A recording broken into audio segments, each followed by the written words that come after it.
उत्तम चव.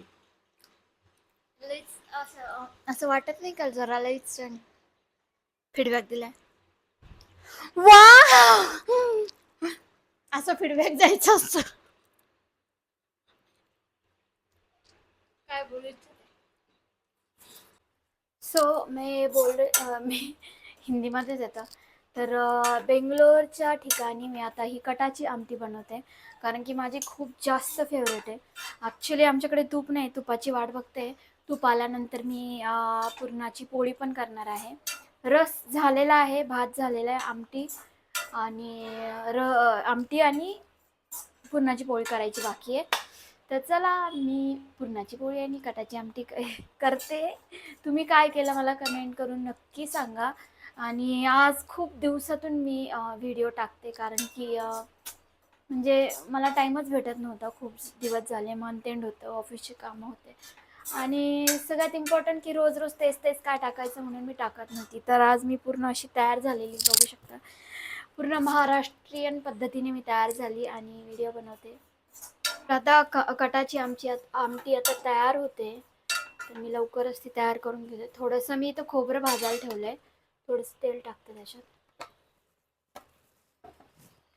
तुपाची वाट बघते. तुप आलं का मी लगेचच पुरणाच्या पोळ्या बनवायला घेणार आहे आणि नैवेद्य दाखवून लवकर लवकर खाणार आहे, कारण की मला पण खूप जास्त भूक लागली, खूप जास्त भूक लागली. तर कटाची आमटी करायला सगळ्यात इम्पॉर्टंट ही डाळ आहे, तर ही डाळ मी टाकणार आहे. आणि पहिले मी हे सगळं पेस्ट करून घेते. पेस्टसाठी हे अजून खोबरं आहे, ते थोडंसं अजून भाजावं लागणार आहे मला. तर तुम्हाला कसा वाटतात माझे व्हिडिओ ब्लॉग्स, आणि सगळ्यात इम्पॉर्टंट मी कशी दिसते. ॲक्च्युली मी गजरा पण घातला होता, पण इतकं गरम होत होतं ना, इतकं ऑफिसला जातो ना तर कळतच नाही की मतलब इतकं ऊन आहे. पण घरी असल्यावर इतकं गरम होतं ना, त्याच्यामुळे मी वरती केस बांधून घेतले. नाही तर गजरा पण आहे, तुम्हाला दाखवते. गजरा असं लावू शकते मी तसा.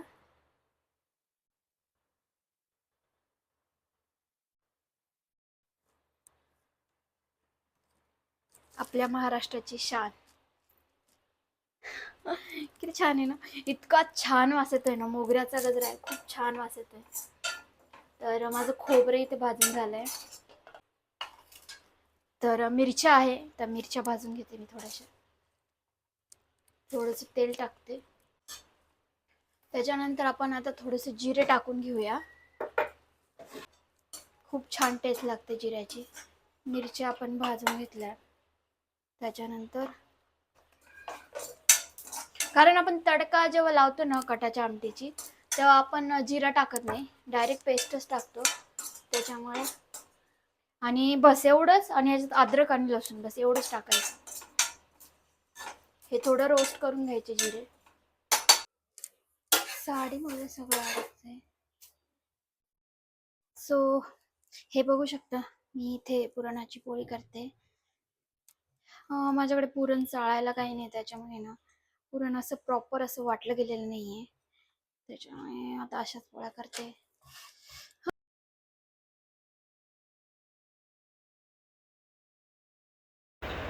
तर काय झालं काय माहिती, माईकचा आवाज चालला गेला. त्याच्यानंतर मी ते भजे तळून घेतले मस्त गरम गरम, आणि इतके छान सुगंध येत होता तो आमटीचा.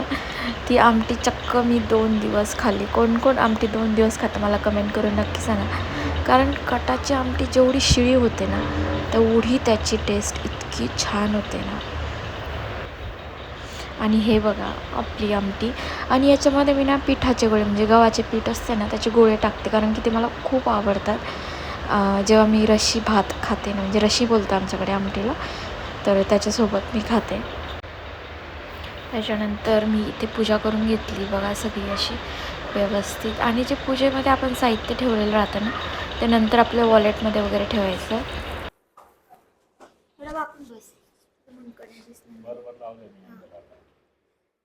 हॅलो. तर आज अक्षय तृतीया निमित्ताने मी बघा एवढा सगळा स्वयंपाक बनवला आहे. तर आज राहुल फीडबॅक देणार आहे की मी कसा स्वयंपाक बनवलेला आहे. तर चला विचारू राहुलला. मी फीडबॅक देण्यासाठी खास पुण्यावरून बेंगलोरला आलोय. आणि आता बघणार आहे की बँगलोरला पण ही पुण्यासारखा स्वयंपाक करते की नाही.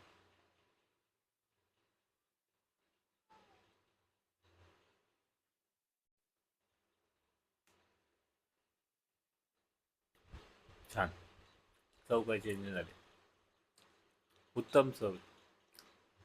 लईच असं वाटत नाही का जरा लईच फीडबॅक दिलाय. वा, असं फीडबॅक द्यायचं असतं. काय बोलायचं. वाव. ठेव तर खाऊ दे मला. चला तर आम्ही आता अक्षय तृतीयाचा पुरणाचा पोळीचा स्वयंपाक आहे तो एन्जॉय करते. तुम्ही पण करा. आणि हां, तर माझा व्लॉग कसा वाटला हे मला कमेंट करून नक्की सांगा. आणि तुम्ही पण अक्षय तृतीयाला काय काय बनवता तुमच्या प्रत्येक महाराष्ट्रामध्ये तर पुरणपोळीच असते, पण अजून काय काय बनवता तर ते तुम्ही मला कमेंट करून नक्की सांगा. आणि हो, व्हिडिओ आवडला तर लाईक शेअर सबस्क्राईब करायला विसरू नका. बेंगलोरमध्ये असलो तरी पण आपण पुरणाचा पोळीचा स्वयंपाक खाऊ शकतो, जर मराठी मुलगी बेंगलोरमध्ये असेल तर. हा डायलॉग माझा चोरलाय तुम्ही. चला, हम्म. लाईक. पुन्हा एकदा लाईक करा, शेअर करा, कमेंट करा, सबस्क्राईब करा आणि बेल आयकॉन दाबा. हां, बेल आयकॉन दाबा. वाह, वाह, वाह, वाह! Okay, bye, bye. आम्ही खातो आता, एन्जॉय करतो. Bye, bye.